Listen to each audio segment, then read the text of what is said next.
Hola, ¿qué tal? Buenos días a todos ustedes. Les saludo cariñosamente en este 22º domingo ordinario con el Evangelio de Mateo 16, 21 a 27.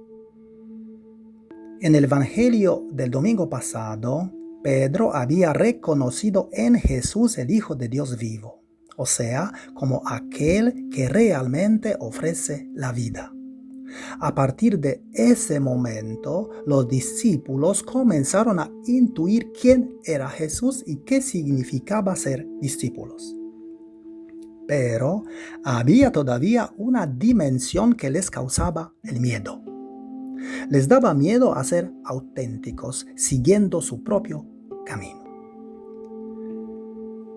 Hemos de decir que en esas alturas Jesús ya tenía varios enemigos, que habían creado envidia y celos e incluso habían intentado matarle. Durante un tiempo Jesús trataba de evitar el conflicto con sus enemigos, pero en un momento dado comenzó a percibir que le tocaba a enfrentarlos. Es lo que dice el Evangelio de hoy. Comienza diciendo el texto: Desde entonces comenzó Jesús a manifestar a sus discípulos que él debía ir a Jerusalén y sufrir mucho de parte de los ancianos, los sumos sacerdotes y los escribas. Este anuncio que hace Jesús, que es el primero de los tres, no es una profecía o adivinación, como si Jesús supiera de antemano lo que le iba a pasar. Es la consecuencia de un razonamiento simple. Jesús sabe que en Jerusalén le odian, que están preocupados por su creciente fama y buscan cómo encontrar la manera de deshacerse de él. Pero entonces, ¿por qué quiere ir a Jerusalén? Parece algo ilógico. ¿Por qué esta determinación? Sabe que ahí lo pueden matar. Difícil de explicar. Jerusalén era el centro político y religioso. Galilea y los lugares donde predicaba Jesús en general no creaban mucho peligro para él. En Galilea Jesús tiene mucha confianza en la gente. Observa a la gente y siente que la persona no es mala en sí. Solo está rota por divisiones internas y relaciones poco saludables. Siente que no hay nada malo ni impuro, así que la persona puede ser curada de sus enfermedades. Siente que Dios está cerca de todos, acompaña y es para todos. Siente que el amor y la compasión pueden guiar a todos, que cada uno se puede levantar, alzar el vuelo y percibir la belleza de su vida. Siente que todos son hermanos y hermanas unidos con el todo. Siente también que la religión del miedo, de la ignorancia y opresión viene de la gente y no de Dios. Entonces, si Dios está con él, si realmente es Dios quien le guía, si todo esto es cierto, entonces necesita ir a Jerusalén. Jesús quiere cambiar el mundo, quiere cambiar la religión, quiere crear un mundo nuevo. Por eso va también a Jerusalén. Siente que Dios está con él ahora y también estará con él ahí. Por lo que Jesús está dispuesto a jugárselo todo, incluso a ser condenado por los ancianos, sacerdotes y escribas. Para los ancianos duros y rígidos, Jesús es un infantil, demasiado sentimental. Los contactos cercanos con la gente, los abrazos, toques de las mujeres, muestran su emoción, entusiasmo, amor, compasión. Para los que están muertos por dentro, para los fríos en su interior, para los que ya no conocen el amor, para los rígidos, incapaces de emocionarse, Jesús es y siempre será alguien a quien hay que eliminar. Para los sacerdotes, Jesús es un idealista, un soñador, alguien que ni siquiera ha estudiado suficiente y se cree que conoce a Dios. Va contra la tradición y contra todos ellos. para quienes no tienen nada que cambiar porque dicen que tienen la verdad, Jesús es un hereje, uno que debe ser eliminado. Para los escribas, Jesús es un subversivo, un transgresor de la ley. Para quienes necesitan reglas claras y precisas, que dicen lo que se puede hacer y lo que no se puede hacer, que dicen claramente qué es religioso y qué no lo es, que dicen lo que es correcto y lo que no lo es, para quienes la obediencia ciega es muy importante, Jesús es muy peligroso, pues dice lo contrario. Tienes tu propia vida, vívela intensamente y no dejes que nadie la guíe excepto tú. Para hombres como escribas, Jesús simplemente debería ser eliminado, crucificado. Era demasiado peligroso para ellos. Y cuando Jesús habla de un posible enfrentamiento duro, frontal y quizás mortal con toda esa gente, Pedro lo toma aparte y se pone a reprenderle diciendo: lejos de ti, Señor, de ningún modo te sucederá eso. Jesús va en dirección a Jerusalén y Pedro lo quiere apartar de su camino. Y se lo dice con fuerza. Se usa el verbo griego epitimao, que quiere decir reprender, censurar, exigir severamente. Es el mismo verbo que usa Jesús para reprender a los demonios. Mateo 17:18, por ejemplo. Es como si Pedro dijera: Jesús, tú estás equivocado, perdido. Y Jesús: no, amigo, eres Satanás. No te metas en mi camino. Pedro quiere decidir sobre la vida de Jesús. Quiere decirle a Jesús qué debe hacer y qué no debe hacer. En ese momento, Pedro es Satanás. Siempre que uno quiere dirigir la vida del otro, es Satanás. Recuerda, tú tienes tu propia vida. Conduce la tuya y deja de guiar la vida del otro. En realidad, quienes intentan dirigir la vida de otros no saben cómo dirigir la suya. El razonamiento de Pedro es un razonamiento humano. Es como si dijera: no arriesguemos demasiado, Jesús. Es mejor que tomemos decisiones conservadoras. Es mejor que nos mantengamos tranquilos, sin problemas. Tenemos mucho éxito. Hay que seguir así. Pero Jesús no razona así. Jesús permanece fiel a lo que siente dentro de sí mismo. Y por ninguna razón se traicionará a sí mismo, a su corazón y a su Padre. Por eso le dice Jesús a Pedro: escándalo eres para mí. Escándalo se comprendía como el obstáculo que impedía a que alguien continúe su propio camino. Una joven, tras graduarse, decide convertirse en veterinaria. Los animales son la pasión de su vida. Pero su padre le dice: haz lo que quieras, pero verás que ser veterinaria no da mucho dinero. E incluso si realmente quieres ser una veterinaria, no vengas a pedirme dinero ni nada más. Esto es tratar de impedir a que la joven haga su propio camino. Es ser Satanás. Es escandaloso que las personas intenten obligarte a ir por donde ellas quieren que vayas. Has de responderles: el camino es mío, no tuyo.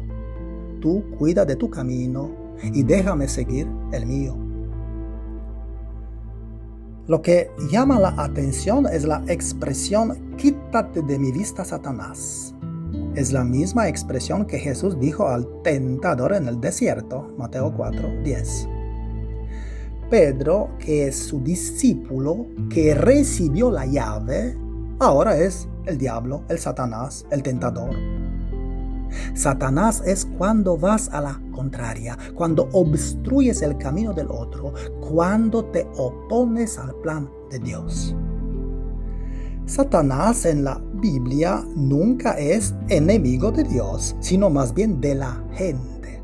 Es un fuerte obstáculo en la dirección hacia Dios.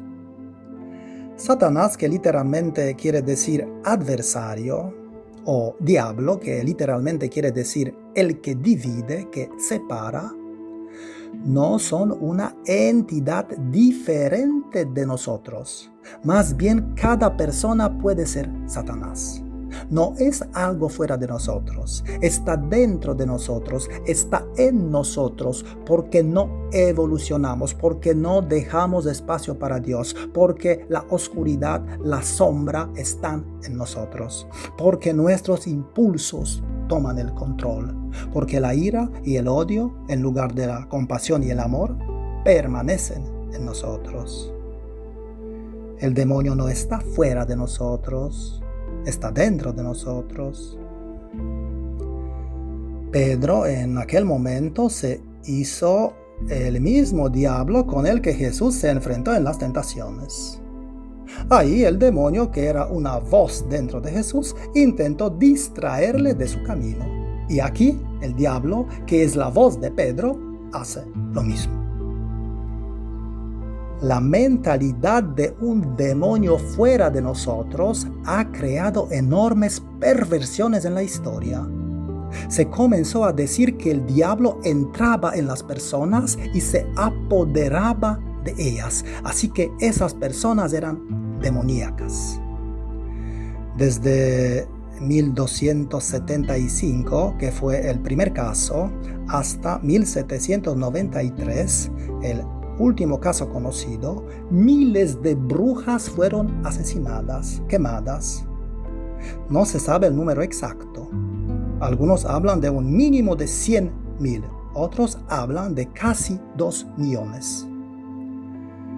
El Papa Inocencio VIII, el Papa que incluso tuvo varios hijos, escribió así: muchos individuos de ambos sexos tienen relaciones malvadas con los demonios incubos y súcubos, con sus hechizos, sus seducciones, conjuros y otras supersticiones sacrílegas, con abusos, crímenes y delitos de brujería, hacen morir a niños, animales, cultivos, uvas, frutas, hombres, mujeres, rebaños, ganado y otros animales, viñedos, vegetación, prados, pastos, granos, trigo y otros productos de la tierra.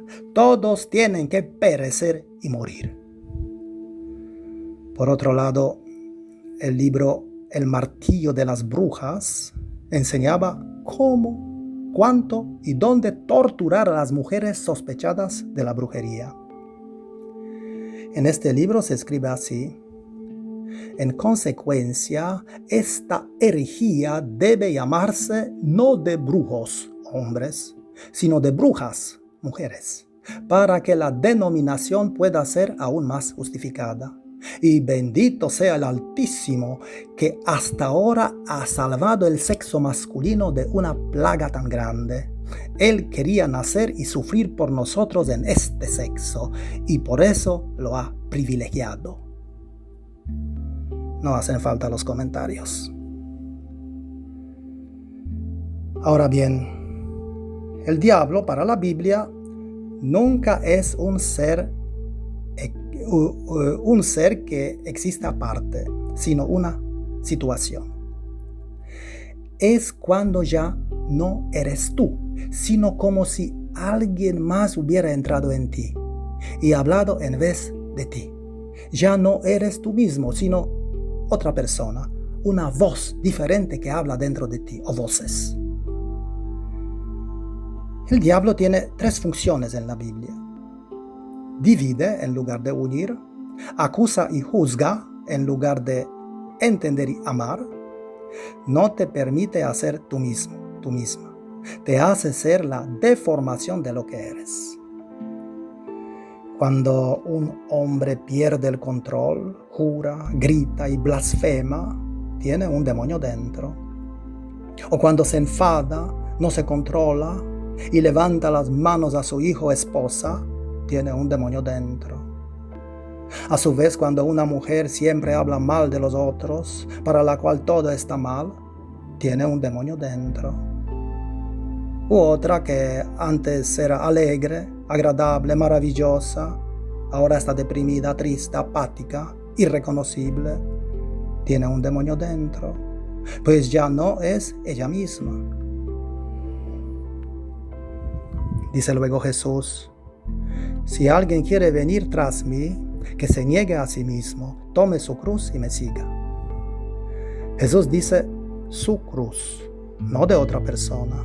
Cada uno tiene su propia cruz. Algunas personas se sienten más desafortunadas que otras, puede ser, pero no sirve la comparación. Yo tengo mi vida con mis dificultades, tú tienes la tuya. No mires mi vida, no mires mi cruz, cuida de la tuya, de tu cruz. Recuerda, si miras la vida de los otros, evitas ver la tuya. Algunos, no obstante, han pensado que tomar la cruz es buscar sufrimiento para uno mismo. Había quienes en la historia se habían castigado a sí mismos, se habían azotado, causando tormento en sus cuerpos. Hoy, si alguien lo hace, se lo envían a un psiquiatra. Jesús tenía su cruz, como cada uno la tiene, pero su cruz no significa ser crucificado, sino siendo fiel a sí mismo, es decir, al Dios que tenía dentro, o que tiene dentro. Si eres fiel a ti mismo, al Dios que llevas dentro, inevitablemente te encontrarás con la cruz, es decir, dificultades, choques, oposición, rechazo, odio. Habrá días en los que tendrás que tomar decisiones y sabrás que estas decisiones crearán resentimiento, desaprobación o quizás odio a tu alrededor. Y tendrás que decidir si seguir a tu corazón o a tus miedos. Para Jesús, la cruz era seguir hasta el final su vocación, su camino, lo que la vida le pedía a vivir. Igual tú. No escuches la voz del miedo, la voz de los acuerdos. Impulsado por la fuerza divina, sigue tu corazón, a donde sea que te lleve, incluso pasando por caminos peligrosos, radicales o extremos. Lo importante es que quieras permanecer fiel a ti mismo, a ti misma. Entonces nunca te sentirás traicionado. Quizás estés solo o sufras mucho, pero sabes que Dios nunca te traicionará. ¿Y qué significa negarse a sí mismo? Negarse significa decir no al ego, a la falsedad que hay en ti. Llevas una vida perdida, estás vegetando, percibes que tu vida es falsa. Entonces tienes que decirte a ti mismo: no, tengo que cambiar esta forma de vida porque Dios me ha dado el don de la vida y no lo voy a desperdiciar. Tienes 40 años y sientes que algo no anda bien. Estás triste, insatisfecha, nerviosa. Pero finges que no ha pasado nada. Haces las cosas como antes y tratas de aparentar bien frente a los demás. Tienes que decirte a ti misma: no pasaré el resto de mi vida así. Tengo que buscar la fuerza que está dentro de mí. Tengo que meditar. Tengo que encontrarme con mi yo auténtico. Y no es fácil decir no al ego. No es fácil ver lo que se necesita ver. Sin embargo, decir no es la única forma de decir sí. No dejarte llevar por los esquemas mentales que te hacen daño es comenzar a amarte, a aceptarte así como eres. Dice luego Jesús: el que quiera salvar su vida la perderá, pero quien pierda la vida por mí causa encontrará. Es una ilusión pensar en salvar o preservar la vida. Un día vas a morir, así que gástala, utilízala sanamente, haz algo que tenga sentido. Entonces sentirás un significado profundo en tu existencia. De lo contrario, será una vida desperdiciada. Por eso Jesús dice irónicamente, ¿de qué le servirá a un hombre si gana el mundo entero y luego pierde su propia alma? Algunas personas conquistan el mundo, pero no son felices, porque lo que da la verdadera felicidad es el alma propia. Si el alma, o sea, la parte interna, espiritual, divina, vive, la persona vive. De lo contrario, no. Si no encuentras ni un minuto de silencio y nunca te escuchas, no te preguntes por qué estás tan nervioso. Si nunca meditas y no te das momentos y espacios para el alma, no te preguntes por qué te sientes tan desolada.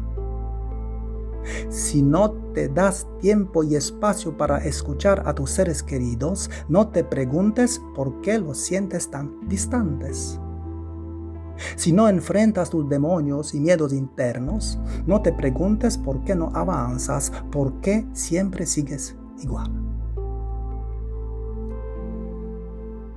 ¿Y qué mensaje puedo llevar conmigo para contemplarlo en esta semana?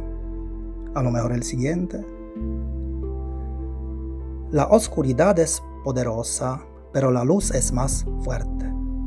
El miedo es paralizante, pero si confío, jamás me frenará. Cuando llega el viento fuerte, el roble no tiene miedo. Nada tendré que temer si estoy arraigado en Dios.